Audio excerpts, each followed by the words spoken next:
Okey, Assalamualaikum semua, apa khabar? Okey, hari ni, malam ni kita berjumpa untuk Sembang DM volume 10. Tajuk besarnya Inside My Music. Inside My Music, Inside My Playing. Apa yang saya gunakan, approach yang saya gunakan, semuanya on the spot. Apabila kita sudah ada pengetahuan, sudah ada pengalaman sebagai pemuzik yang belajar sendiri, self-taught pianis, selama daripada umur 8 tahun sampai 20 tahun saya belajar pakai telinga aja. So pakai telinga, by heart, itu aja. Kemudian daripada umur 20 sampai 25 barulah saya masuk sekolah muzik, Alustar Music Academy, cabang pada Yamaha, untuk belajar masuk sekolah balik, start from basic, ambil grade ABRSM, selesai, dan belajar baca nota. Sight reading pun merangkak lah, boleh lah masa tu. Kemudian fingering semua tukar, cara duduk pun tukar, pelbagai sudut untuk menjadi seorang pemain piano yang masuk sekolah. Okey, selesai bab tu, saya dapat peluang pergi ke Berkeley, belajar jazz. Itu memang minat saya lah, belajar jazz, belajar orchestration, composition masuk sebagainya semua. So daripada situ, segala harmoni lah, apa, reharmonization apa, semua dalam masa 3 tahun di Berkeley, dan saya balik. Dan yang saya gunakan apabila saya balik itu ialah saya gabungkan belajar sendiri dulu. Bila belajar sendiri, kita ada telinga, kita dapat by heart lagu, bagilah apa lagu, kita cuba untuk mainkan, transcribe, ataupun kita dengar, kita dah boleh masuk, kita dah dengar, kita tahu macam mana nak sesuaikan dengan yang chord changes yang kita baru dapat, ataupun kita sight read on the spot dan sebagainya. Kemudian daripada situ, sebagai seorang yang pergi belajar, saya belajar skill, saya belajar chord skill, segala mode, Phrygian, Locrian, Missolidian dan sebagainya, dan saya dalam semua key. Jadi bila saya sudah hafal semua tu, rasa selesa untuk kita main dan perform. Lepas tu, sebagai seorang komposer, sebenarnya improvisation itu termasuk dalam bahagian composition. You compose on the composition. Composition tu dah sedia ada. Misalnya lagu yang saya akan main tu lagu Stevie Wonder, Overjoyed, and bagaimana kita compose dalam composition tu, dalam chord changes tu, kita compose on the spot. Itu kita panggil improvisation.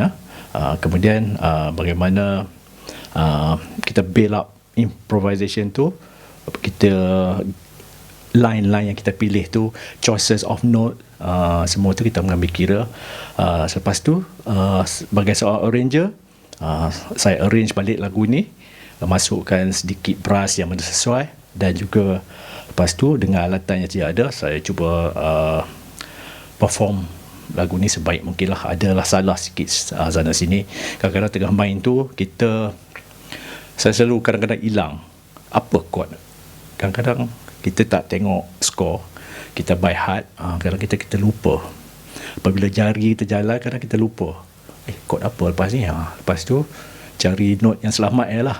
Kadang-kadang terlepas juga, itu biasa.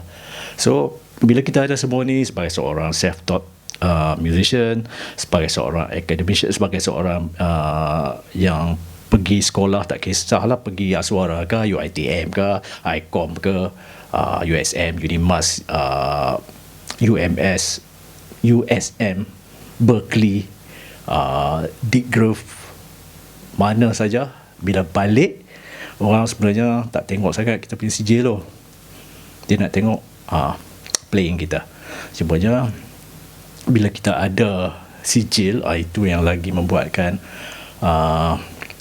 rasa kadang-kadang kita yakin sebab kita dah ada cert dan sebagainya. Kadang-kadang yang buat tak yakin apabila kita masuk dalam industri, orang-orang yang punya pengalaman, macam mana kita nak sesuaikan dengan dia orang. Sebab tu pembelajaran pada awal belajar sendiri itu membantu banyak bagi saya. Untuk saya duduk sama tinggi dan sama rendah. Cumanya pembelajaran itu tidak ada titik noktah. Education is a long process and never ending process. So teruslah kita menggali, mendengar, menggali dan menjiwai, bab kata Bro Hassan. Sebenarnya tu saya guna pakai tu. Cumanya 3M tu adalah asas untuk kita menjadi diri sendiri. So setakat itulah yang boleh saya share, dan seterusnya saya akan hidangkan a few takes on Overjoyed of Stevie Wonder. Alright, okay, Assalamualaikum. Shooby-doo-ba, shooby-doo-ba, shooby-doo-ba, shooby-doo-ba, shooby-doo-ba, shooby-doo-ba, shooby-doo-ba, shooby-doo-ba, shooby-doo-ba, shooby-doo-ba.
Shoo-doo, shoo-doo-ba, shoo-doo.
Should